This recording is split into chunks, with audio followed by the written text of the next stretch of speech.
गया। सर वो करो जो इजराइल कर रहा है। बिल्कुल सर, ट्रंप की जहां तक बात है, आपको लगता है कि उनकी स्ट्रैटेजीज अभी तक सही रही है? जैसे खमेनी को मारना, फिर उनकी बीवी को मार दिया, और उसके बाद अब वो ये भी बोल रहे हैं कि जरूरत पड़ी तो वो बूट्स ऑन द ग्राउंड्स भेजेंगे, जबकि हमेशा यूएस की हार होती है, अफगानिस्तान है या बाकी देश हैं, जब भी उन्होंने बूट्स ऑन द ग्राउंड भेजे हैं तो उन्होंने अपने ही सैनिकों को मौत के मुंह में वो डाल रहे हैं। क्या 30 से 40 हजार सोल्जर्स हैं उनके मिडिल ईस्ट में?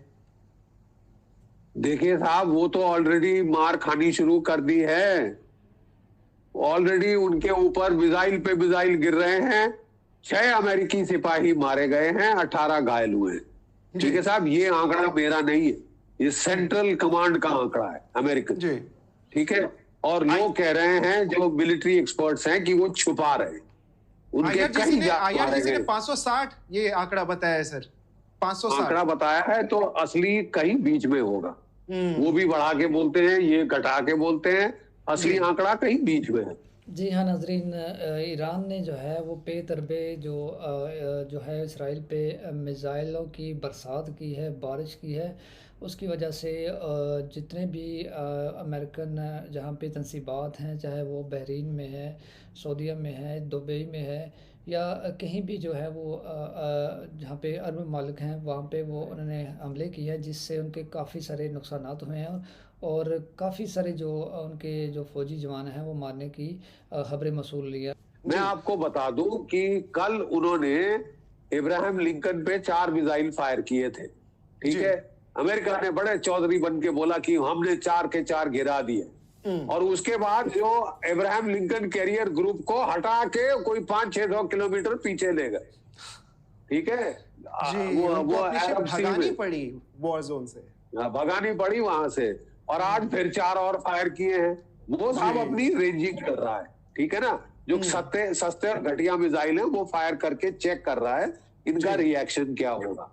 रिएक्शन जब एक बारी पता चल जाए, सारी टेलीमेट्री रिकॉर्ड हो जाए, फिर वो मेन हाइपरसोनिक मिसाइल से हमला करे।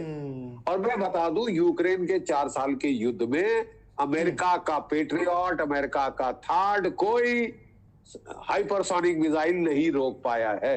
Ibrahim Lincoln carrier battle group में 5000 अमेरिकन नाविक हैं। अगर वो गर्क हो गया तो डोनाल्ड ट्रंप साहब का मिड टर्म इलेक्शन तो गई, लेम डक प्रेसिडेंट तो गए, वो इम्पीच ना हो जाए। लेकिन ये पॉसिबल है, ये पॉसिबल है टेक्निकली, ये पॉसिबल है कि उसको भी डुबाया जा सकता है, अब्राहम लिंकन को भी डुबाया जा सकता है। क्यों नहीं डुबाया जा सकता? बिकॉज़ चीन अपने मिसाइल दे रहा है। जी थोड़ा इसको समझा दीजिए, लोग जानना चाहते हैं। और आज आपने खबर सुनी, नॉर्थ कोरिया के जो सन की लीडर हैं किम जोंग उन, उन्होंने कहा है कि मैं तुमको दूंगा मिसाइल, मेरे से लो, न्यूक्लियर टिप तो ठोक दो। मिसाइल देने की धमकी दे रहे। हाँ, उनकी धमकी पहले आ गई थी, लेकिन चाइना और रशिया से जिस तरह का अग्रेशन एक्सपेक्टेड था वो दिखा नहीं सर। या चाइना रशिया केवल उनको टेक्नोलॉजी से ही हेल्प करेंगे, सैटेलाइट इमेजेस से, कि वो उनके हथियार भी दिखेंगे? चाइना और रशिया टिट फॉर टैट करेंगे। जैसे अमेरिका ने हथियार दिए यूक्रेन को, इंटेलिजेंस दी, सैटेलाइट डेटा दिया, बिल्कुल वो वही देंगे। इस वक्त दे रहे हैं, देंगे नहीं, दे रहे हैं। क्या आप जानते हैं कि पहले ईरान के मिसाइल्स अमेरिका के जीपीएस पे डिपेंडेंट थे, अब वो चीन के विधियाओं के ऊपर हैं, उनकी एक्यूरेसी बढ़ गई है, वो जैम नहीं हो सकते। आप समझ रहे हैं? जी हाँ नाजरीन, इस जंग में जो है वो चाइना, रशिया और शुमाली कोरिया ने ईरान की जो बैकएंड पे जो है वो काफ़ी मदद की है, और टेक्नोलॉजी की मदद में। और जिस तरह बता रहे हैं जीडी बख्शी साहब के जो इनका मैप है वो तक जो है उनका एक्सेस दी है। जैसे पाकिस्तान भारत जंग में पाकिस्तान को जो है वो जीपीएस की टेक्नोलॉजी की असेसमेंट जो है वो दी थी, और इसी तरह इस जंग में चाइना ने काफ़ी और रशिया ने जो है वो इस जंग में उनको काफ़ी मदद दी है। रशिया ने तो लड़ाई में उलझा हुआ है, इतना ज्यादा नहीं दे पाया, लेकिन चीन ने दिल खोल के दिया है। ये ओके। दूसरी बात है कि चीन के HQ-9 HQ-16 मिसाइल तो हम भी उनके ऊपर हावी हो गए थे पाकिस्तान में। जी। ठीक है, वो इतना अच्छा नहीं है, लेकिन जी। जो चीन का खतरनाक मिसाइल है वो है C-302 ji. Anti ship missile, supersonic. Hmm. ठीक है, वो उन्होंने अपनी वहां बैटरीज में लगाया हुआ है। वो मौका ढूंढ रहे हैं कि हमारा वार खाली ना जाए। जी। और वो अगर मान लीजिए एब्राहम लिंकन को ना भी डुबो पाए, एक आर्ले बर्के क्लास डिस्ट्रॉयर डुबो दिया, उस जी। पे 250 से 300 अमेरिकन सैनिक हैं। जी। और डोनाल्ड ट्रंप साहब अब घोड़े पे चढ़ के बोले कोई फर्क नहीं पड़ता अमेरिका के नागरिकों, मर जाओ मेरी वाह वाह करो। मैं तो लड़ने नहीं गया था वियतनाम में। जी। 50,000 बॉडी बैग आए, हम जानते हैं रिचर्ड निक्सन का क्या हाल हुआ था। जी। ठीक है साहब, इराक में घोड़े पे चढ़ के गए, पहली तो लड़ाई जीत जाते हैं अमेरिकन, क्योंकि बड़ी तैयारी से करते हैं। 8 साल पिट के वापस आ गए। सर ये हमेशा अफगानिस्तान में ग्राउंड गए, पे क्यों हार जाते हैं? अमेरिका को बोलते हैं इतनी बड़ी आर्मी इतनी सक्सेसफुल, लेकिन जब वो ग्राउंड पे जाते हैं तो हमेशा उनको मुंह की क्यों खानी पड़ती है? इवन तालिबान तक से वो हार गए एक तरीके देखिए से। साहब, देखिए तालिबान 20 साल पिट के वहां से गए। जी। जैसे वहां से विड्रॉल हुआ, किसी फौज का इतना जो है शर्मनाक विड्रॉल हमने कहीं नहीं देखा। जी। ठीक है साहब, आप दुनिया की सबसे बड़ी फौज, टेक्नोलॉजी, ग्रेटेस्ट, स्ट्रॉन्गेस्ट, कुछ भी एडजेक्टिव लगा दीजिए, आप ग्राउंड पे नहीं लड़ सकते। ठीक है साहब, ये तो मतलब साबित हो गया है। जी। ठीक है, अमेरिकन लोगों को बॉडी बैग्स नहीं पसंद, जब तक कि बिल्कुल उनकी आन बान शान की बात ना हो जाए। वो नहीं पसंद बॉडी बैग। जी। ठीक है, जो भी प्रेसिडेंट बॉडी बैग लाता है वो प्रेसिडेंट नहीं रहता। जी। समझ गए आप? तो और मैं आपको- आपको बताना चाहता जी। हूँ, नहीं, एक मिनट मुझे जी। थोड़ा कह लेने दीजिए, बिल्कुल फिर मैं सर। सुनूंगा। सुनूंगा।